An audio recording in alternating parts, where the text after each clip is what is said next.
Hello and welcome to the first ever Undercity Parcel service, where we deliver news and information to and from the Warcraft community.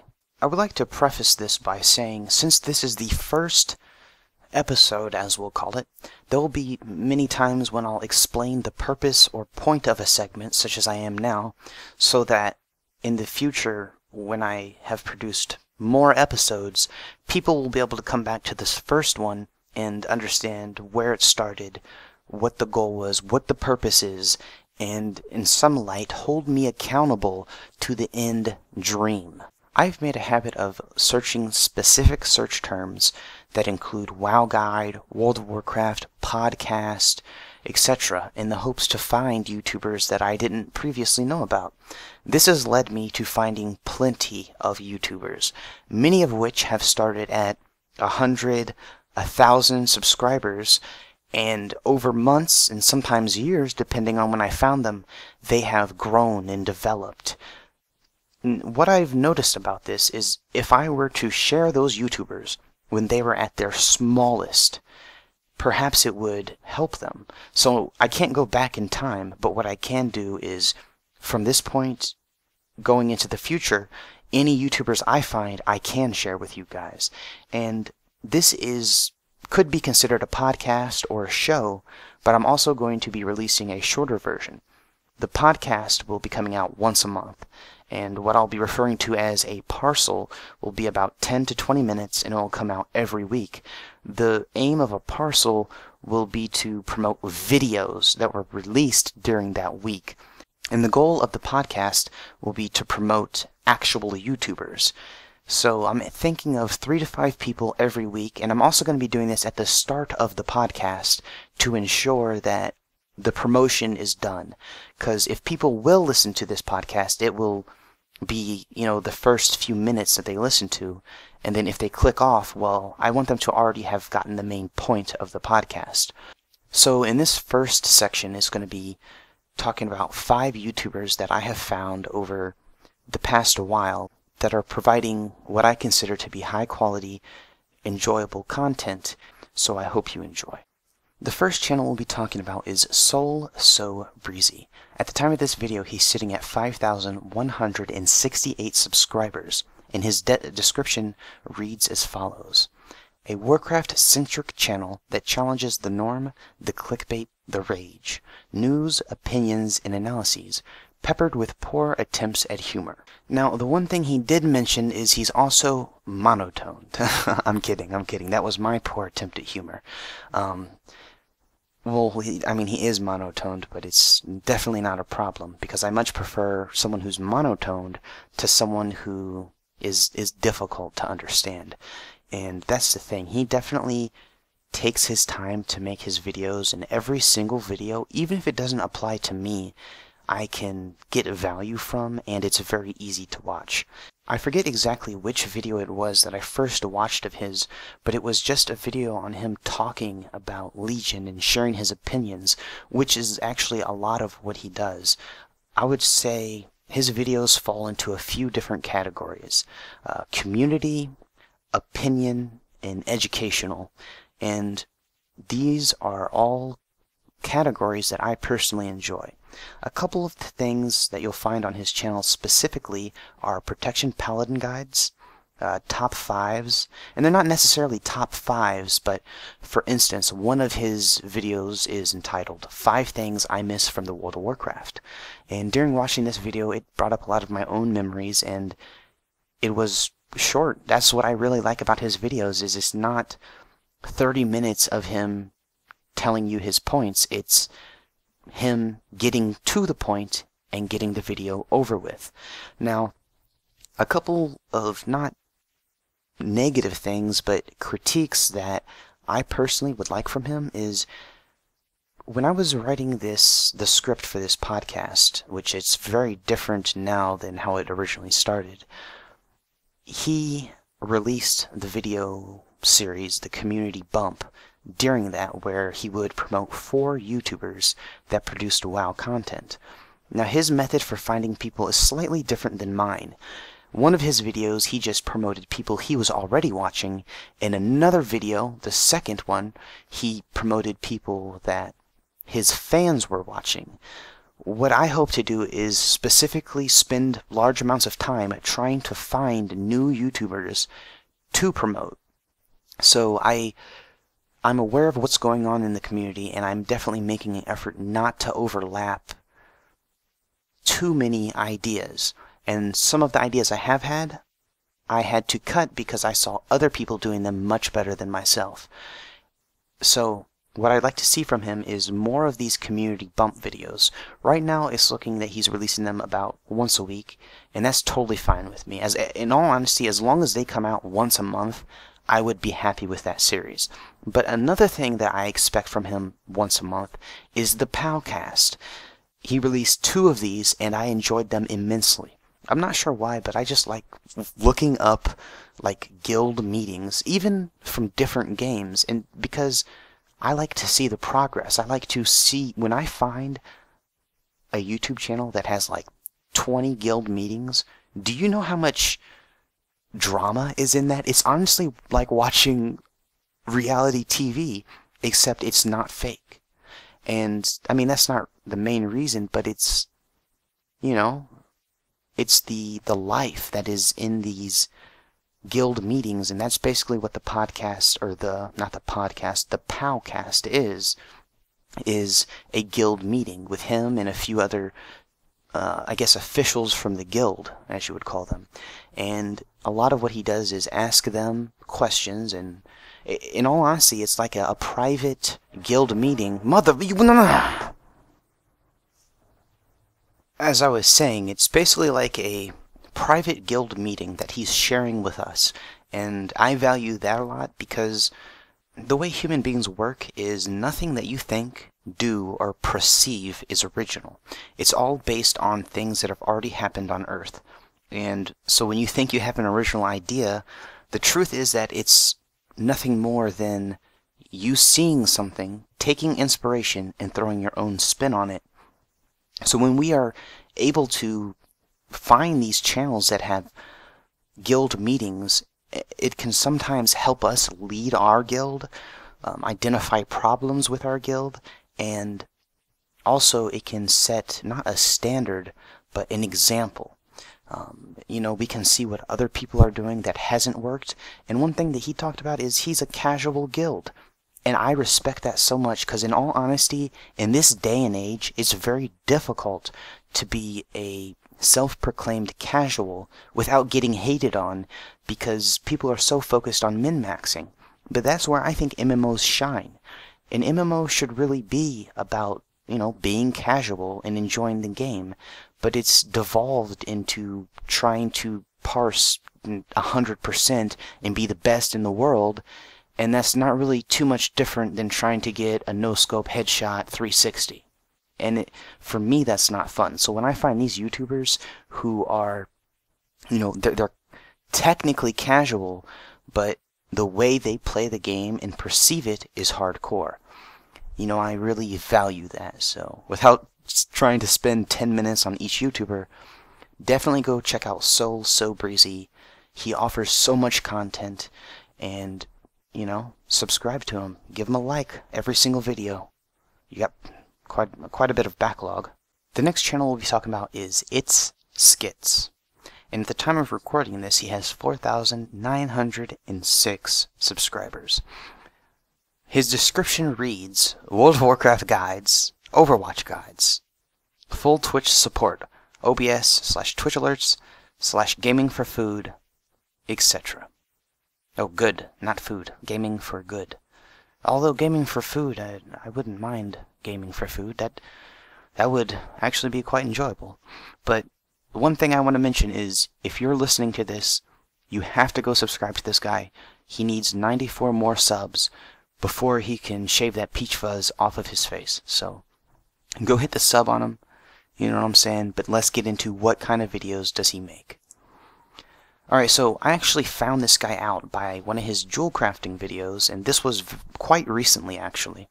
And from that jewel crafting video, I was like, okay, so this was a pretty good guide.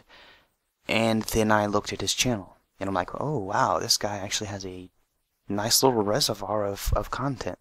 I checked out some of his backlog, and then all of his videos that have come out since I subbed have just been premium, top quality.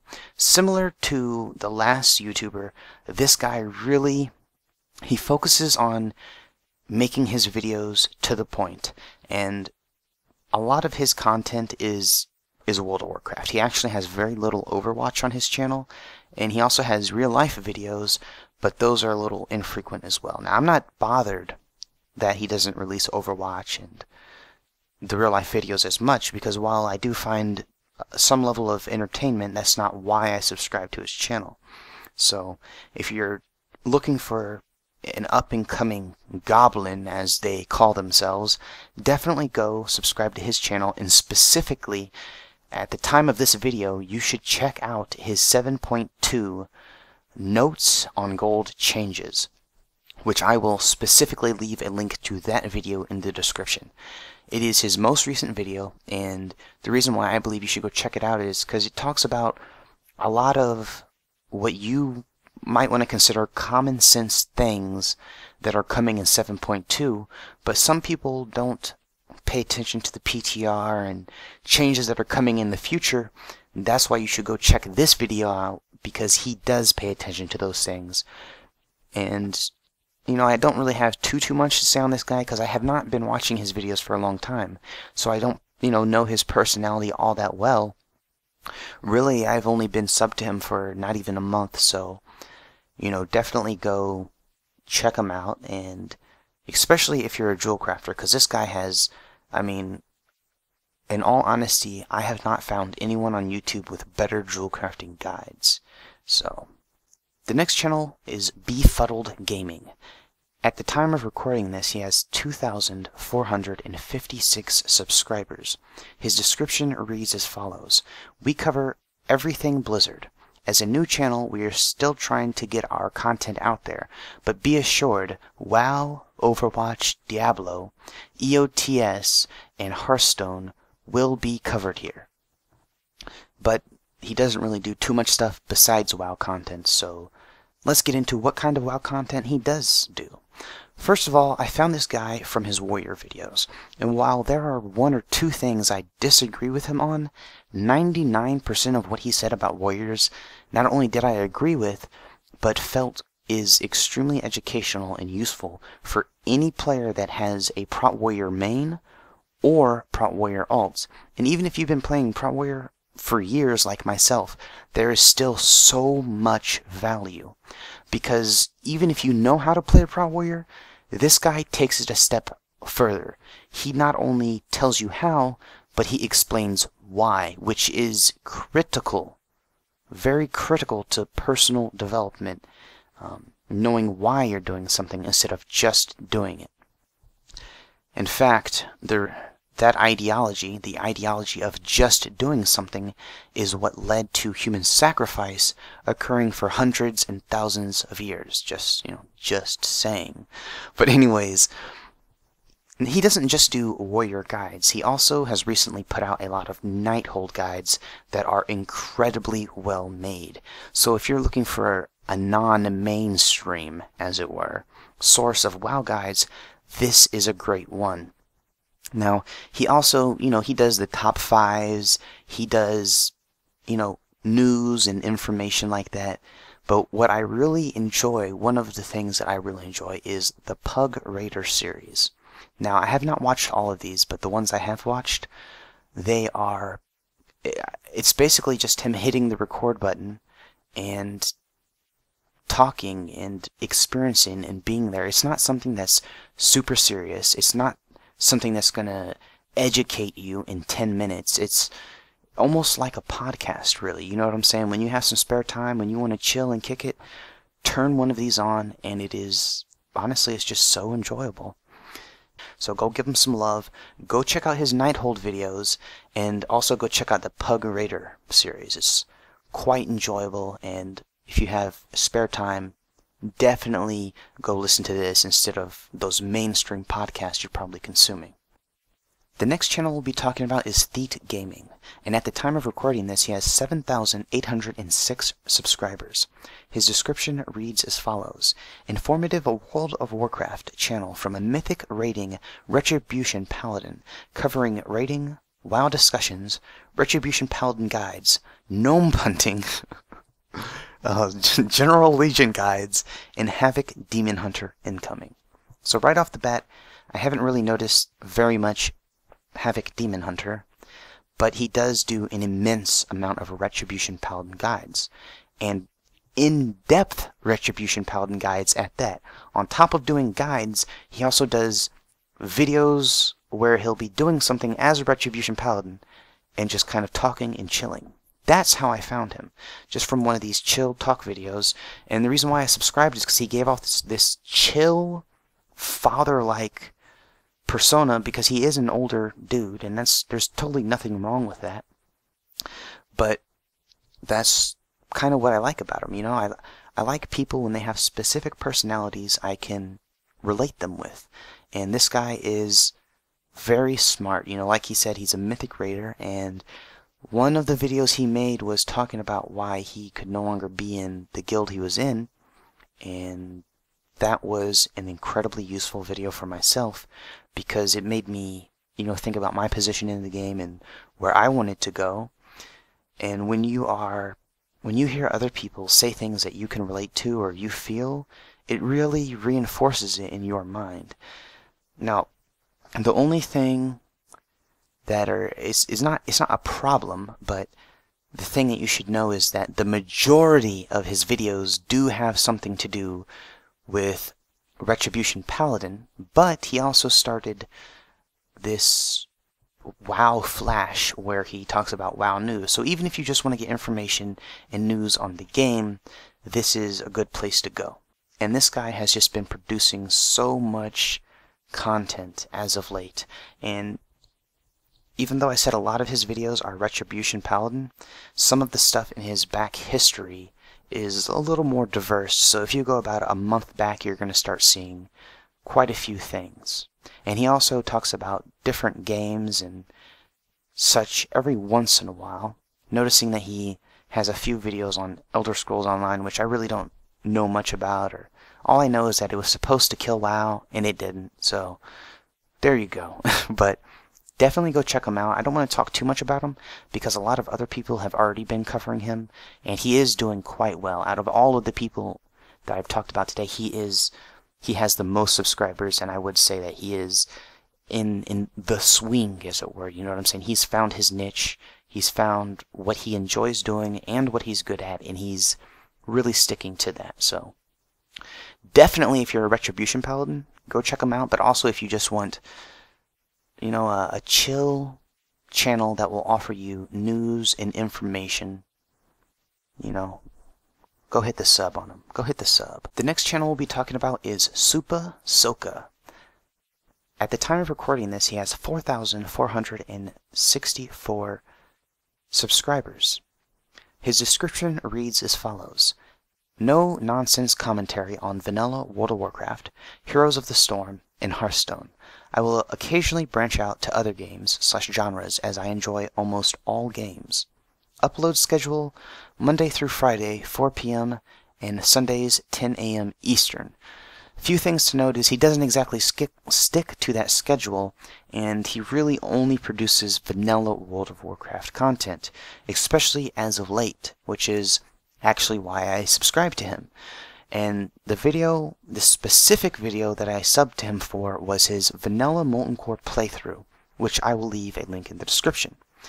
Now, the reason why I subscribed to this is because he is in a raid. You know, it's live, so this isn't him having recorded a raid and speaking over it. It's him in a Molten Core raid talking while he's doing the raid. And the majority of the people in the raid are Russian, so to me it's irrelevant what they're saying because I don't understand it. But the reason why I subscribed is because I was watching the first few minutes and I was like, okay, kind of cool. I want to watch a Molten Core video, you know, just to see a Molten Core video. But then as I listened to it more and more, I stopped listening and watching the video for Molten Core, and I started watching it just because I wanted to hear him speak. I like his thoughts, I like his opinions, I like his voice, and that's the main reason I subscribe to him. You know, he doesn't give you necessarily educational videos. You know, he's not making class guides, he's not telling you news and information, but what he's doing is offering you good gameplay with content. That's the main thing. Is I love turning on one of his videos in the background and just chilling out to it. And specifically his leveling series, which he's done because of, you know, the way private servers work, how they're going up and coming down. We've seen this with Nost and Elysium. He has had to stop or pause some of his series, but he is still, at the time of recording this, he has uploaded a Orc Warlock, his playthrough, which I believe he started on Nost, and whenever Elysium made it so that you copy your characters over, he copied them over and continued that playthrough. So he has just uploaded a video 2 days ago, and then before that it was 4 days, and before that a week. So he is active, and I think a lot of people are not necessarily going to want to subscribe to him because he doesn't really offer much other than that, you know, other than a playthrough of vanilla Warcraft. But if you do want that, if you're curious about the private server scene, if you would like to see what the gameplay from vanilla World of Warcraft is like, this is a very good series because he doesn't cut a lot of it out. And you might think, well, there's going to be a lot of boring periods and stuff like that. And it's not. In all honesty, it's almost like, say you get in Skype with a friend. That's what it feels like to me when I'm listening to one of his videos. And that's the main reason I subscribe to his channel, is for his talking. You know, I keep saying that, but I want to reiterate that it's, me personally, listening to him is very enjoyable for me. So I suggest you go check him out. Definitely go subscribe to this guy if you're interested in even just the legacy server scene, because if legacy servers are ever a thing, it will only be because of the private server scene, legitimately so.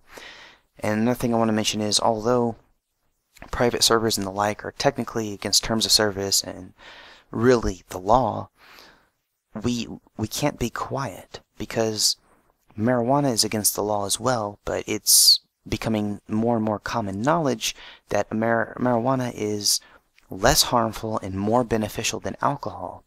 I think private servers are kind of in a similar position.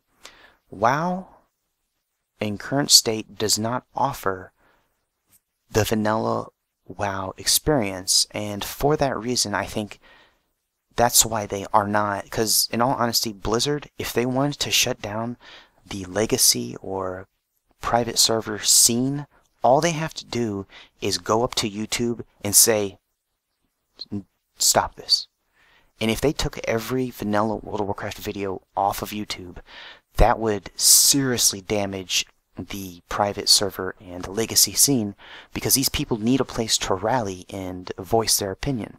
However, what we see is Blizzard is allowing these people to exist, and while there has been a lot of drama I'll be mentioning later with Nostralis and Elysium, the fact is that even if Elysium dies and burns in a ball of fire, just like a phoenix, a new Blizz-like server will rise out of the ashes. And this is going to continue to happen until there is something official that offers what people are looking for.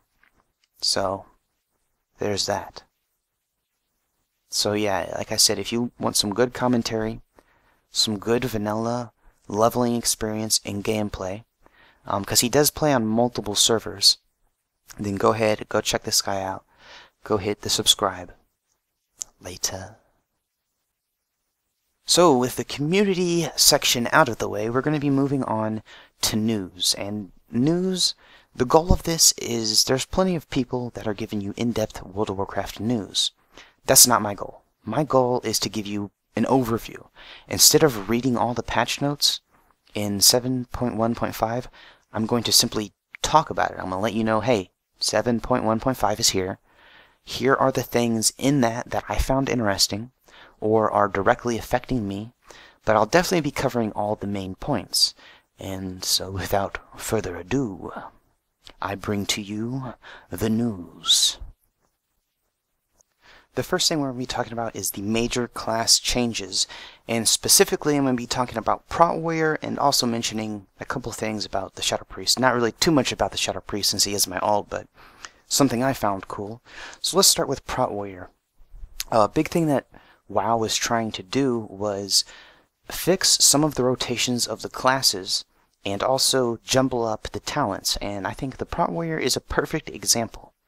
Ever since the dawn of time, Prot Warriors have been pretty much spamming Heroic Strike, and it has led to, I guess, a high actions per minute playstyle in the last couple of expansions.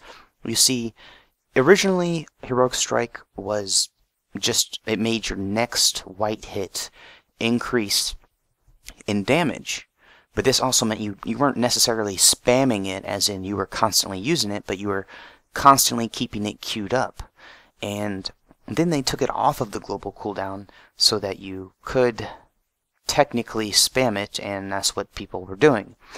And then Warlords of Draenor came out and gave us the Unyielding Strikes talent, which every time you used Devastate, it would give you a stack of a buff, which went up to 6 stacks.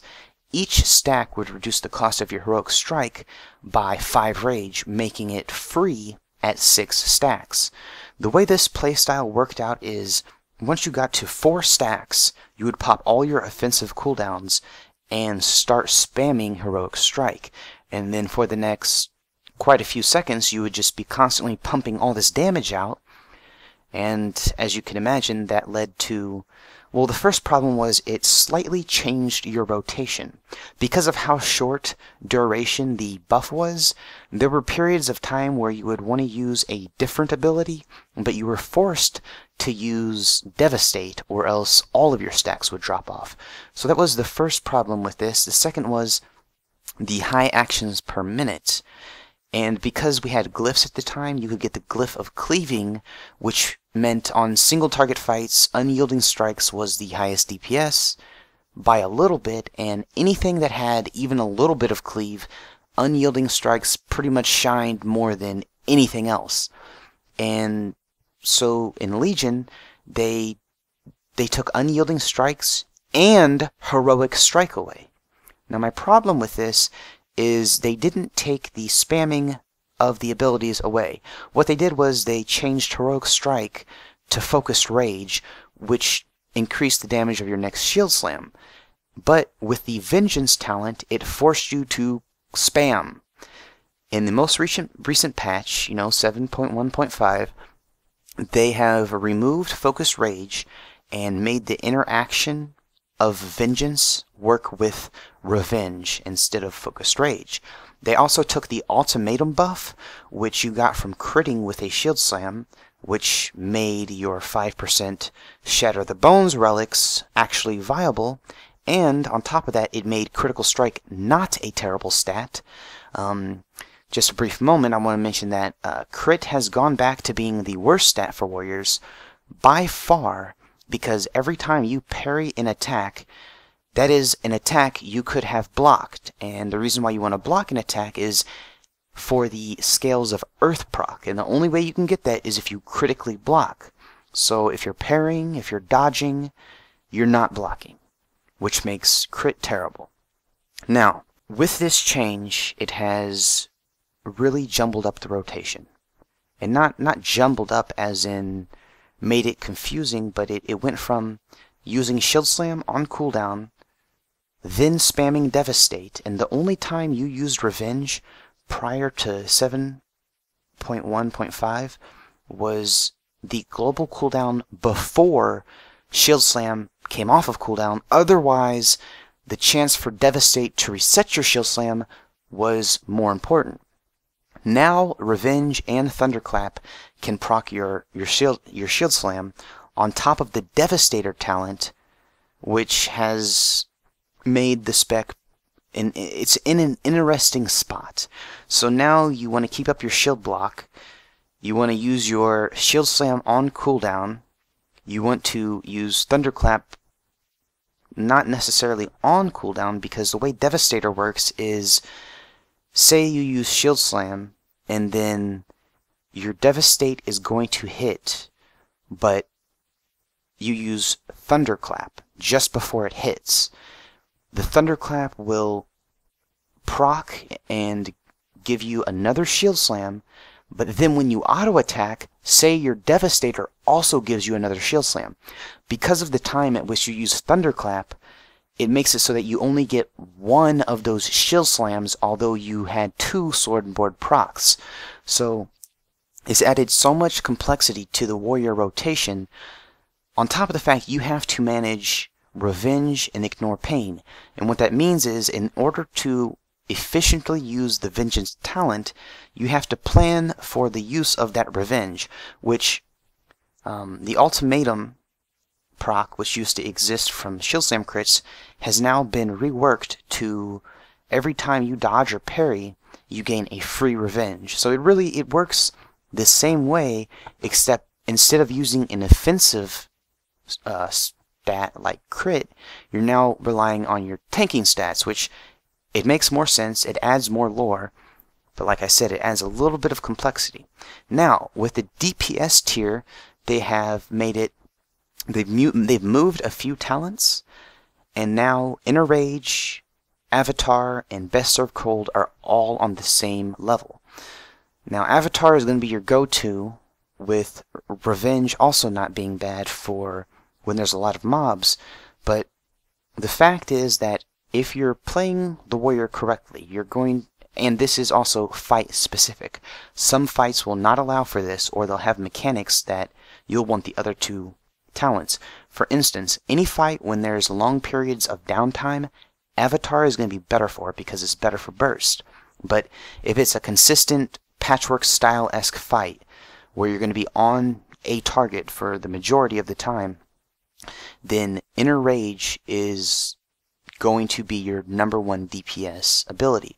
The problem being that you can't necessarily constantly keep the buff up if you're using Maximum Rage Ignore Pains, which means that you're going to almost always be rage starved, and if you make a single mistake, if you wait too long and you let that extra auto attack go off, which is going to be Devastator, because you really want to go with that talent, or if you use one single global cooldown incorrectly, it can result in a period of 5 to 10 seconds when, I mean, really you just have to wait until you're able to get back in the rotation, because it's too easy to rage starve yourself, it's too easy to misuse your rage, and basically what happens is every time you're at 35 rage, you're able to use Revenge and Ignore Pain.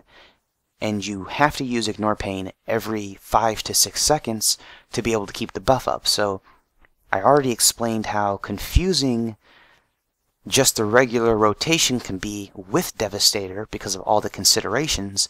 Now you have to take all those considerations and make sure that you're keeping Ignore Pain, you're keeping the buff up, and it's only 6 seconds. So it's, if you play the spec properly, or even at a high level, you're definitely going to be noticed that Ignore Pain is going to be offering you a lot of damage. And the reason is because, like I said, Avatar is 20% damage over 20 seconds. Now that is very good, and when you combine 20% damage with a cooldown like Battle Cry, it isn't just 20% damage. 20% damage with Battle Cry is far better than 10% damage with Battle Cry in some situations.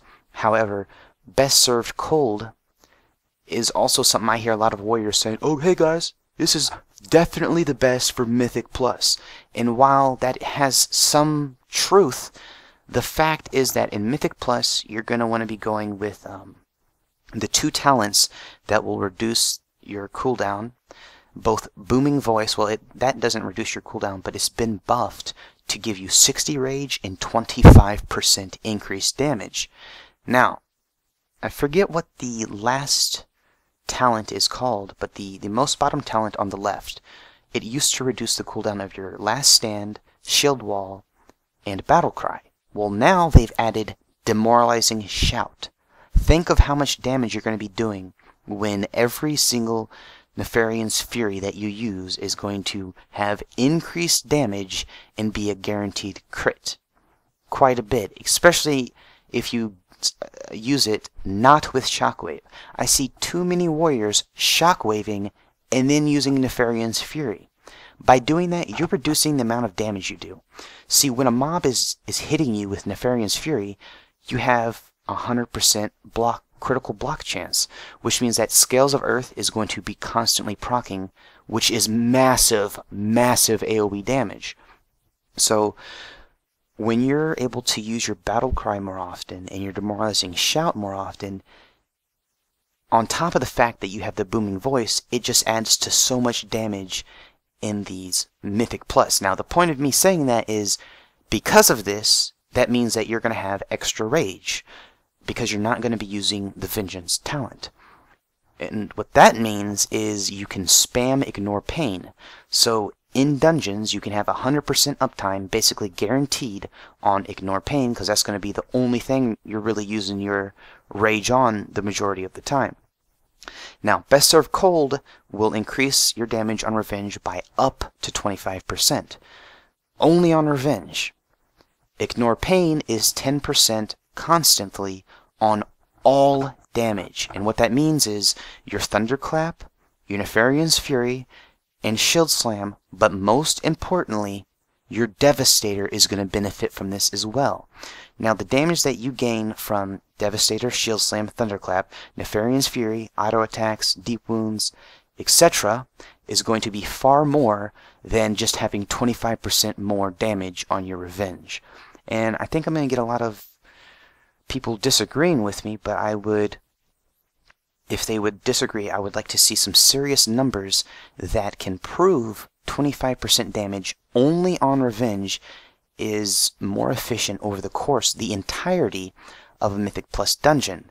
Because what you'll notice is you'll round up a whole bunch of mobs, burst them down, and then there'll be a few mobs left at the end of the pack that you have to single target down. On top of that, you're going to be single targeting most bosses, and when you're getting Best Served Cold, anytime when you don't have the 5 mobs, you're at a massive disadvantage. So please keep that in mind. That's pretty much all the warrior talk that I have, and I just want to briefly touch on one priest change, because I didn't play my Shadow Priest too heavily, and I really didn't even play Holy too much before 7.1.5, but one of the Shadow Priest changes I've been enjoying immensely is the fact they've removed Sear.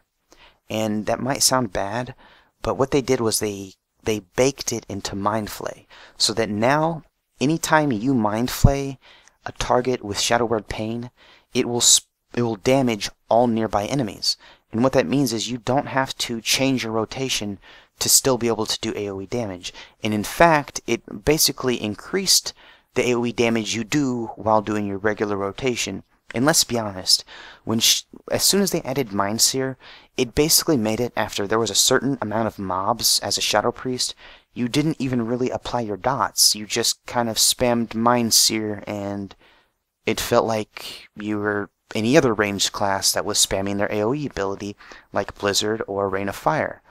Well, now that it's kind of, in a way, baked into your normal rotation, it just feels so much more gratifying. On top of, you're really able to do more damage because you don't have to only spam Mind Sear.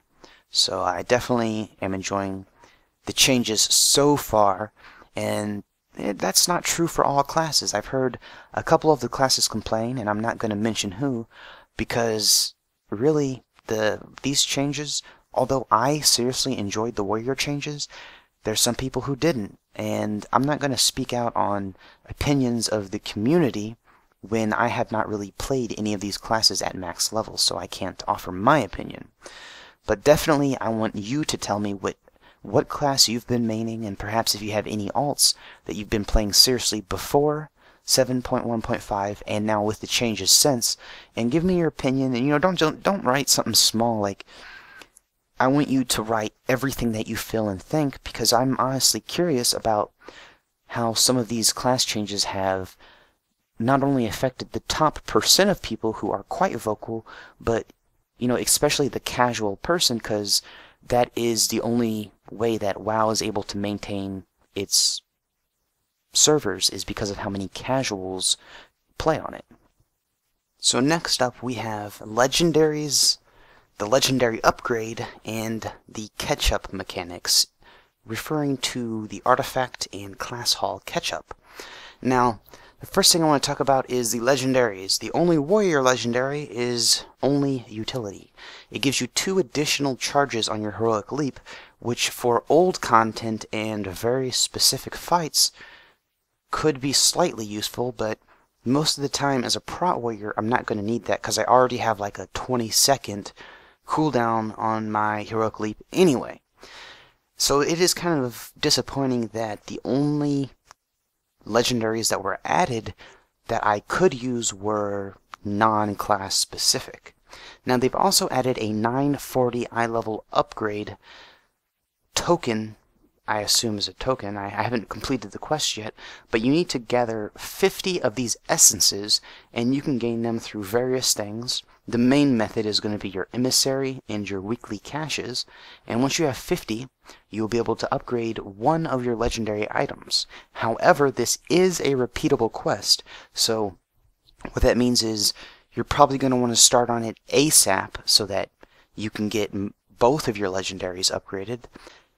Now, they also have made alts, I'm going to say it, they've made alts beautiful to play. And the reason is because the months of effort I put in my warrior, they have made it so that you can get done in basically a single week. Which, for us people who invested all that time, in a sense, it kind of makes me sour. Because now I feel like if I had not played so much at the start of the expansion, I would still be in the same spot at this point. And let's go ahead and talk about them. So, for the artifact knowledge, you can purchase up to level 15 without having to wait. So previously, you would have to queue it up, you know, and go away, come back. They did reduce the time it took, but now you can just simply buy your way all the way up to artifact knowledge level 15. If you have a main, you're able to buy a tome, and depending on your artifact knowledge level, you can buy up to artifact knowledge 20, meaning if you have a main who is already artifact knowledge level 25, which is honestly going to be the majority of us, you can buy your alt a tome for 1,000 garrison resources, and it will just instantly boost you all the way up to level 20. So that's very good. A thing to note is some people with theory crafting, should you leave 2 of your research notes in the queue so that you could get a slight advantage? And what they actually did was, when you buy the tome, say you have 2 research notes in the queue, so they're not in your bags, they're not in your bank, anything like that. When you use that tome, it will boost you up to level 18 instead of level 20. So there's no way to cheese it, and if you did not, you know, stack up your artifact notes beforehand, you're not penalized. And in fact, if you stack them up beforehand, you're almost at a disadvantage, really, because you had to spend 1,000 extra garrison resources for absolutely no gain. So there's probably quite a few people that wasted that, but good thing garrison resources are relatively easy to get. Now, to go along with these artifact knowledge changes, they have made the class hall, I don't really know what to call them, the perks that you research, they have reduced the time that it takes to research them, which is great. The biggest problem was it really took about a month for you, really over a month, for you to research all of them, and they have reduced that drastically. So now, all around, you're going to be able to very quickly get an alt up to par without feeling like you're behind. And if that's something that you've been thinking about doing, playing an alt or whatever, I definitely suggest that you jump into that now. Next up, they added Timewalking dungeons for Mist of Pandaria. Now, the first Timewalking dungeon was Wrath of the Lich King, And it confuses me a little bit because if I was Blizzard, I would have went out of my way to make sure that the first time-walking event in the 7.1.5 patch was Panda, but they have delayed that to the point that we're not even going to be able to see the new Mist of Pandaria time-walking until February. So that's kind of lame, but I'm not really eager to see it, to be honest, because a lot of those dungeons had, I don't know what you call it. Well, I guess it's really just lore and RP. But the problem with lore and RP is almost always it will slow you down in a dungeon. When you have to wait on someone to talk or to move or to walk, it really is, it's not fun, to be honest. And that's one reason why I don't like doing Blackrock Hold, because of just that one time. You know, after you kill the first boss, you have to wait. It feels like a waste of time for me. It stops the pain train. Not fun. But they did also add a mount, the Jade Cloud Serpent, I believe it's called. That was data mined a long time ago, and you're just now able to earn it.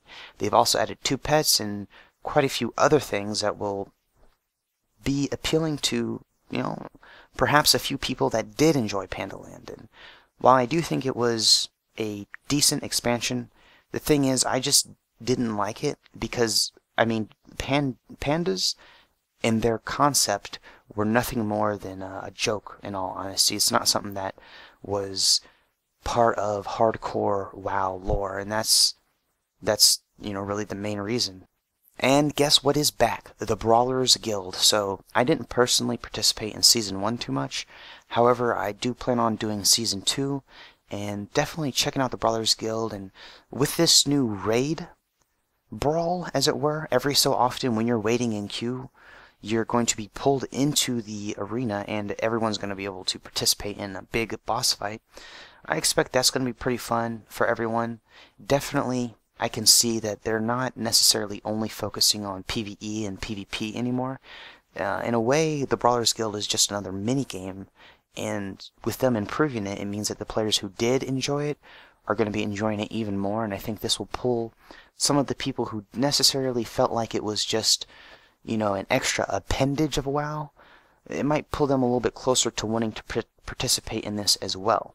And the final addition, and perhaps what I think is perhaps the best change in this whole patch, is micro holidays.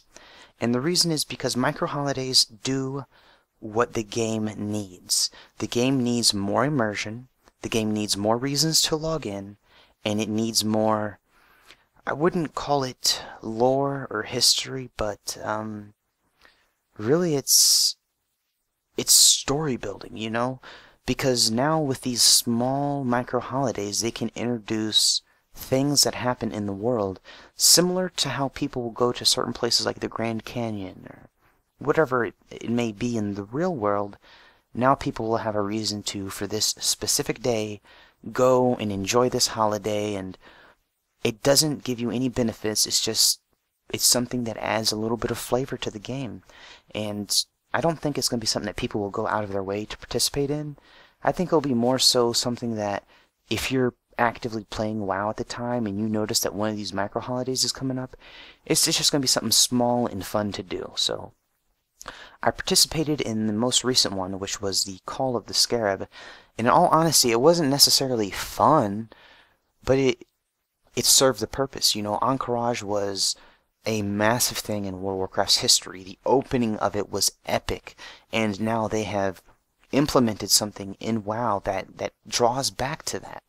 The problem I have, though, is, in a way, them adding this holiday, it keeps the legacy and private server scene on people's minds, because it draws them back to that time. And so it's almost counter to what Blizzard is doing. Blizzard is not providing us with legacy servers, and they're shutting private servers down, but then you want to remind people of it. So it is kind of a weird thing in a sense, but it definitely was fun to see everyone down there participating in these events. And I personally am on a Horde-dominated server, so we kind of crushed the Alliance by a lot, in all honesty, and all I did was just go down there, check things out just to see what it was about. And yeah, I saw that it was it was kind of just grinding, really, but if you wanted to get some of that Cenarian Circle rep, this was the perfect opportunity for you to do so. And it has passed, so if you wanted to participate in that, I hope you got your jollies off. Now, that was the last thing that was in the patch, but the last bit of retail news is actually that 7.2 is already on the PTR, and in my eyes, this is as good as it is bad.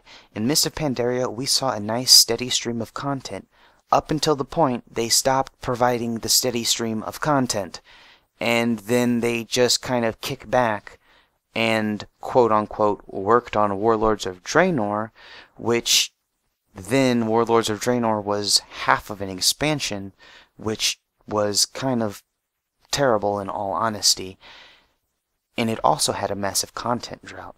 So what's on everyone's mind is, can World of Warcraft, throughout Legion, because they said they're no longer trying to release an expansion every single year, so we're going to assume that they're going to a 2-year model. Can World of Warcraft, for 2 years, keep Legion constantly updated, constantly relevant, and adding new, fun features? My personal opinion is, if they make the decision to move away from the treadmill systems such as artifact power and titan forging, and I don't mean move away from those specifically, but I mean move away from designing new systems that are similar to that, because in all honesty, the fact that they're going to constantly be making it so you can catch up throughout this expansion makes artifact power nothing but a treadmill. Right now, you have to put a lot of time to keep your weapon up to date. However, in the future, to get it to that same level, it's going to take you a fraction of time. Like I said, what took you months at the start of this expansion now will take you less than a week to do on your alt. So, I don't know really how I feel about it, because the big thing, back in Burning Crusade, a big thing was tier guilds. And what I mean is, you would see a tier 4 guild, a tier 5 guild, a tier 6 guild that would focus on doing those tier of raids. And what happened was, you would join a guild and you would do those raids, you would raid with the guild, and one of two situations would occur. Either you would progress with your guild and the guild as a whole would go from tier 4 to tier 5 to tier 6, or you as a player would progress, and after you got all you could out of a tier 4 guild, you would then start looking around for a tier 5 guild. I personally enjoyed that a lot more than the catch-up mechanics that make old content slightly irrelevant. And what I mean is, in Warlords of Draenor, you saw this with Tanaan. Tanaan was the most diseased, disastrous thing in the world. Problem being, it was based off of the Timeless Isle. So, when you add a mechanic that allows players to skip the previous content, it reduces the amount of available content in an expansion pack, which to me, for an RPG, is disastrous. But for an MMO that aims at keeping as many players as possible playing, it's not nearly as bad, because it's easier to get into the game and feel like you're part of the updated story. So, I know that it's not possible for them to move away from this treadmill system now, but I just hope that they add more things like micro holidays and, you know, the Brawler's Guild, pet battle. Pet battles in the future are supposed to be receiving a dungeon. Okay, that stuff is what World of Warcraft needs in order to survive the future. Because if it doesn't, if World of Warcraft does what all these other MMOs are doing and only focuses on in-the-game content, you know, and in specific reference, PvE or PvP, then WoW will eventually kill itself on its own sword, which it came very close to doing with previous expansions. Now, that being said, I think it's great that Blizzard is showing us that it can provide consistent content, because now that we know it's possible, there should be no content drought at the end of Legion. It should go directly from enjoying Legion to buying the next expansion. There should be no period of I would even say a period of 6 months is too long, because they stated they want to be releasing content every 4 to 5. So stick to that goal, Blizzard, and if they can stick to it throughout the entirety of Legion, I will definitely call Legion a success. Now, a few miscellaneous things that they have made were changes to the group finder, in the fact that you could make it so that only your friends and friends of friends and guild members can see your group and the pre-made group finder, which is not massive, but you're also able to join groups from the quest tracker, which is very similar to the way that an add-on worked. And I forget what the add-on was called, but what it would do is as soon as you entered a world quest area, it would instantly find a group for you, and that made things easier. And in a way, Blizzard added that now. They also changed a few things with the way artifact traits work in PvP, and originally they were going to have it so that you could use up to your 54th trait and you would benefit from it. But the problem was that people didn't farm up to their 54th trait, and so the people who did were at a massive advantage over those who didn't, which was counter to what Blizzard's trying to do. So they've given you PvPers a little while to farm up that artifact power, and as of right now, you can only benefit from your 35th trait, but in the next season, you're going to be looking at needing that 54th trait to be competitive. So you definitely want to get on that. They also made multiple changes with the professions, making multiple recipes easier to attain, and also reducing the cost of some things, such as the, I forget what it's exactly called, but it's basically the Tome of Clear Mind for the whole group. And one of the people we mentioned earlier raised a very good point. SoulSoBreezy said that it has to be cheaper, because if it's not cheaper, people are just going to hearth and get summoned back, which is exactly what was happening. So now that they've reduced that price, I definitely hope that because in all honesty, ever since they gave us this talent tree that's supposed to be this cool system that removed the old talent tree system, they've had nothing but problems with it. Let's be honest. There's almost nothing positive about the new talent tree. And Blizzard, they have shown us this by constantly having to make changes to it. And at what point are they going to get it right, or are they going to do away with it altogether? Because we saw that they did away with glyphs, and I think a glyph, in all honesty, is no different than the current talent system. And I'm eager to see exactly where this goes. Now, the final miscellaneous change, and in my eyes perhaps the best, is they have baked the postal add-on, which is also included in several other add-ons, into the default game, which is, it doesn't really affect me, but for players who weren't using an add-on or don't want to use postal anymore, this is absolutely a great feature. It's something that Blizzard has been doing the entirety, of its life.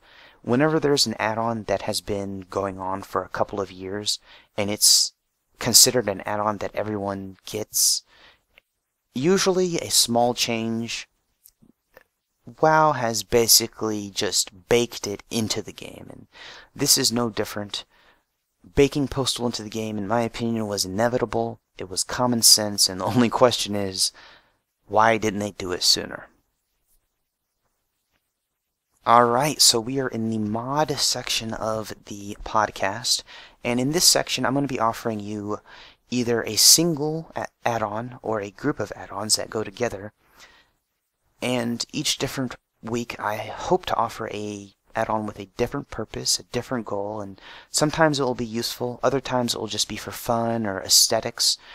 This podcast, since it's the first, I'm going to give you guys a few add-ons I believe are somewhat mandatory to have an enjoyable experience. So these add-ons are going to cover your UI, your rotation, auctioning, and really that's the main things that you're going to want to address. When you can get add-ons for, so these add-ons are LVUI, Weak Auras, TSM, or Trade Skill Master, and SCADA.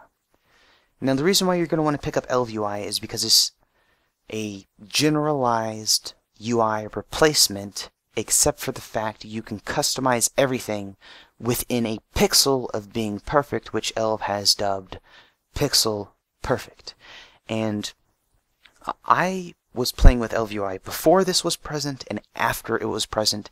It's a small change that wasn't necessary, but is something that a lot of other add-ons don't have. The ability to line your UI up down to the pixel. And it's one of the reasons why I enjoy ElvUI so much.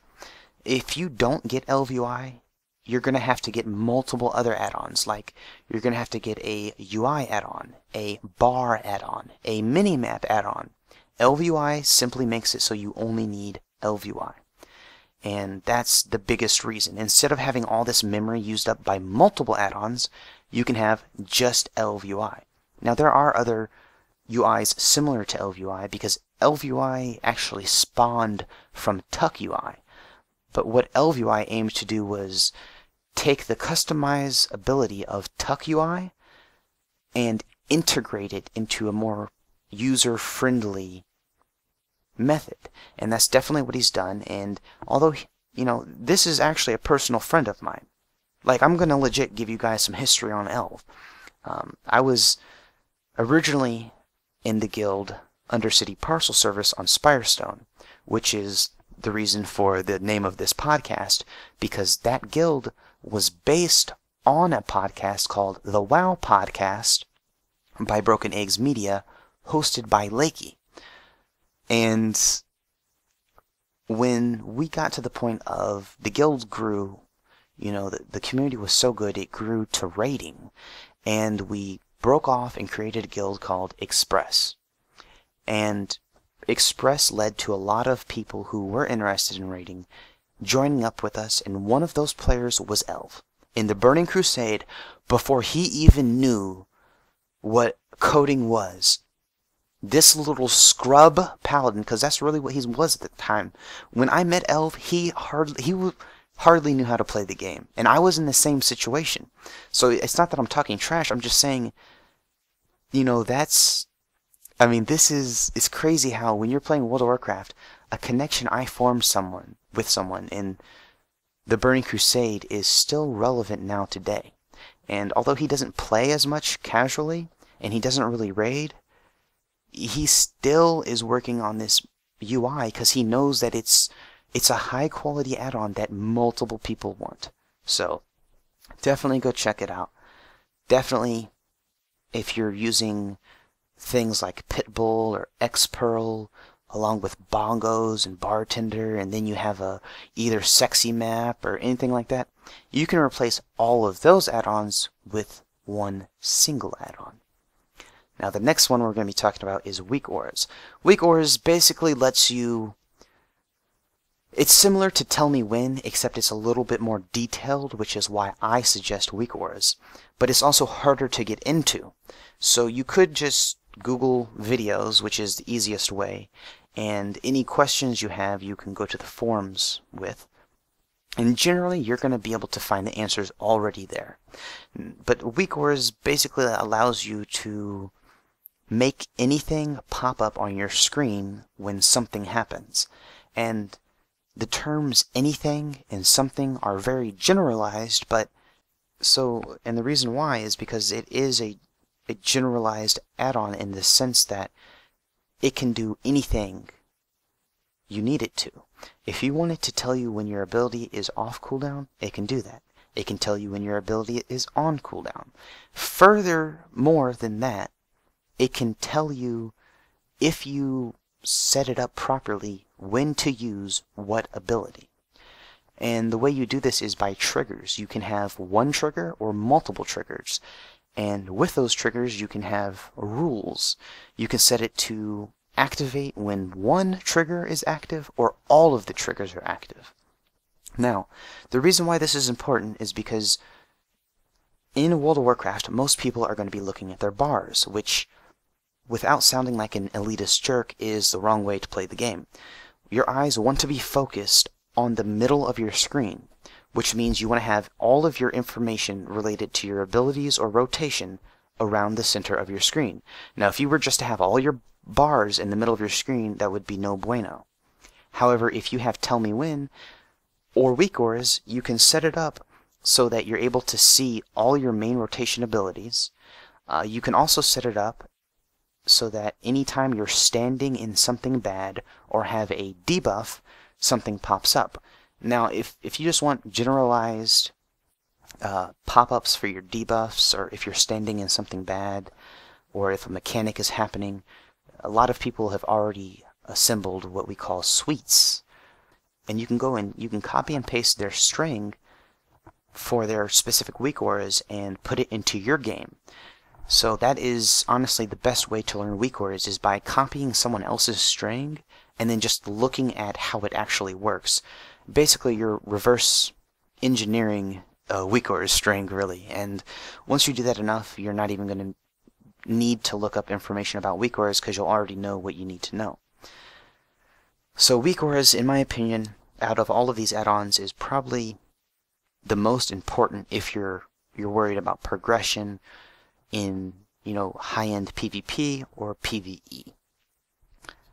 The next add-on we're going to be talking about is TSM, Team Solo Mid. I'm just kidding. It's Trade Skill Master, and this add-on is a auction add-on. It, in my opinion, is far better than Auctioneer or Auctionator, because you can set up groups. You can set up rules. It's basically like Weak Auras in the fact that it's a more detailed version of those add-ons that's harder to get into, but in the end it offers you more. Now, the biggest reason why you want this is because the default auction UI is horrendous and is going to result in difficulty in seeing what the cheapest price is and also what's even on the auction house. This will offer you the ability to search up an item, and not only search that item up, but search up exactly that item. So instead of searching iron ore and getting every single iron ore that is in the game, you can specifically search up vanilla iron ore. And that's not the term. What you do is you type in iron ore / exact, or iron ore / fell iron ore / exact, and it will only show you those. And so you're able to search specifically for what you're looking for instead of this generalized search. Now, that's not the only thing. You're also, if you're an auction goblin, or whatever you guys are calling yourself these days, you're able to specifically set up groups. And what that means is, and another thing is, the default undercut feature for World of Warcraft is not relevant. There is no undercut feature. When you put an item in, it gives you this cheap price that you almost never want to sell it at. When you put an item in TSM with default settings, it will have a lower bid and a slightly undercut buyout price, but it will undercut, which is incredibly important. Now, if you set it up properly, you can make it so that your bid price and your buyout's the same, which is important most of the times, but there's certain situations where you want the buyout to be lower. But most importantly, you can set it to only undercut by a single copper. The reason why you want to do this is whoever is the lowest price is generally going to show up first, on top of the fact that people with add-ons are going to buy the lowest price object, regardless if it's 1 copper or if it's 10 gold, and you want to make as much money as possible. You're also able to set up groups, which allows you to set rules. Specifically, you can set it to, if you're undercut, cancel the auction, or if an item is too low on the auction house, it will not post your items. And that's what it does. It will, when you set these groups up, you can hit a button that will automatically post all the items that you have that are set up in these groups, which makes auctioneering extremely easy. And once you really learn TSM, it's going to get so easy for you. Now, the next thing I want to talk about, or the next add-on, is going to be SCADA. And basically this is just any old damage meter, but if you're going to compare SCADA and Recount, SCADA takes massive dumps all over Recount. In my experience, SCADA is way better on memory, and also offers more accurate information. Now, SCADA it has competition with Details. I have not tried out Details because the last time I saw it was still in beta or alpha. And people were complaining about the memory usage, which is very important for me because I'm on an almost 10-year-old computer. So when Details is in its official release, I'm going to check it out, and supposedly it's basically like having logs in World of Warcraft, and that would be very useful. But the main reason why you want a damage meter is not to compare yourself, but it's for information. For instance, say you die on a raid encounter as a tank. If you have SCADA, you can go to your death log and you can see what happened. You can see exactly why you died. So if the raid leader says, "Hey, what the heck, man? You died. Why'd you die? This is your fault." If you go to your death log and you see that for the last 10 seconds, the only heal you got was a prayer of mending and a circle of healing, then it's likely that nobody was healing you. And in fact, nobody was healing you except for the passive healing from the priest. That means that you're able to identify exactly why you wiped and move forward. You don't have to just say, "Whoa, come on guys, let's try and get it this time." You're able to identify, okay, so the tank needs heals. Can the healers please heal the tank? And that's the main use for damage meters. But a lot of people have gotten out of hand, especially in pugs, and I'm going to explain something. If you die on a boss fight because of low DPS, a lot of people are just going to look at the people who are on the lowest on the meter, which is an incorrect way of looking at it. Let's give you some numbers. So hypothetically, say an 860 Warlock was capable of 250 DPS, but say they're only doing 200 DPS. Let's compare them with a Demon Hunter who is capable of doing 500k DPS, who's, 880 or 895 eye level, but he's only doing 400 DPS. Now, if you look at the damage meter, you might think that the person doing 200k DPS is underperforming more, but in fact he's only doing 50k less than his maximum, while the other player who was doing 400k is doing 100k less than his maximum, which means he's performing, well, percentage-wise, they're underperforming at the same percentage, but DPS-wise, he could be doing 100k more when the other person could only be doing 50k more. So damage meters can be as destructive as they are beneficial, and I just wanted to give you guys that disclaimer because I see a lot of people not understanding the value of what a person's maximum DPS is compared to how much they're doing. So there's that.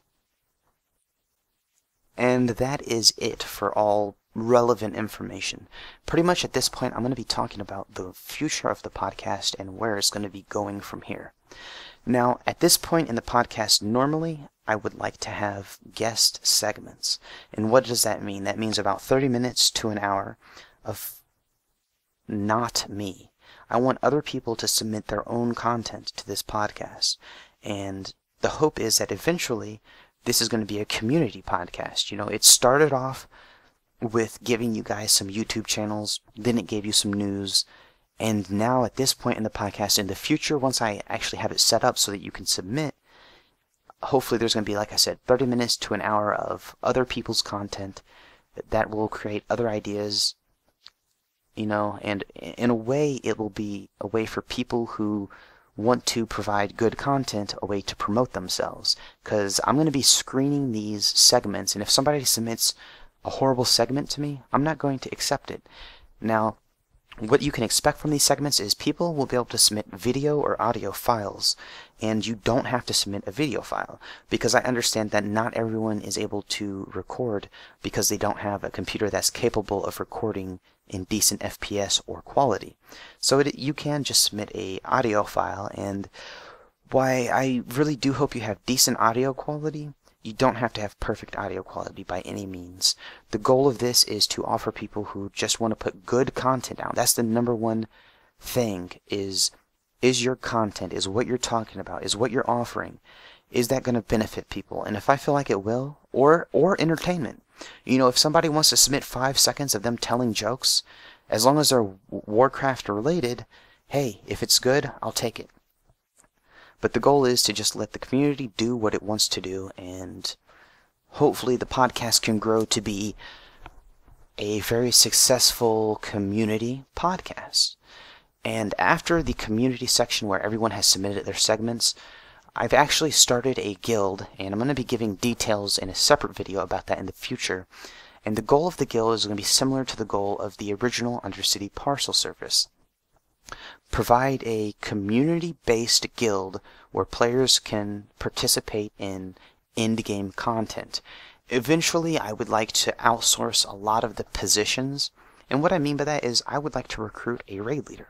I would like to recruit several PvP officers and people of every role, because I don't want to have to dedicate myself to raiding 3 days a week or anything like that, but I know that there's probably going to be a certain amount of people, eventually, I hope the guild grows, that will want to do raiding. And the end game goal is to have a raid team or multiple raid teams that can give out ahead of the curve achievements.